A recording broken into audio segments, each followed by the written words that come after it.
Hi friends, welcome to Abbu fishing. నిన్న మనం పట్టిన కొరమేనుకి తర్వాత ఇంకో కొరమేను ఈ తోకలు అయితే లాగేసింది. చూడండి, తోకలను నెక్స్ట్ సీజన్ కూడా పోయింది. అది స్పిన్నర్ అంట దానికి. ఇదైతే మామూలు లెడ్ అయితే వేసాను నేను. ఓకే, నెక్స్ట్ ఇంకోటి ఏంటంటే దీనికి మన దగ్గర ఈ ఫ్రాగ్ టేల్స్ అయితే ఉన్నాయి. ఇవి అయితే మటుకు మనం ఎలా ఎక్కించుకోవాలి ఏంటనేది చాలామంది డౌట్తో అడుగుతున్నారు. నేనైతే పిన్నిస్ చూడండి ఒకసారి ఈ షేప్లో చేశాను.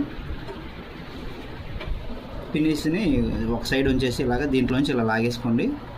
సింపుల్గా అయిపోద్ది. ఇదైతే మటుకు చాలామంది తెలియక చాలామంది అడుగుతున్నారు. ఇది ఇలా పట్టుకొని కొంచెం ఎక్కువ లాక్కొని రెండు ఇలా పట్టుకొని ఇలా లాగేసి ఇలా అయితే అయిపోద్ది ఈజీగా.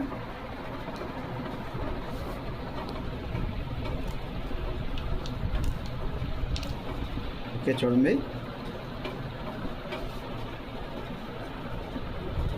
ఓకే,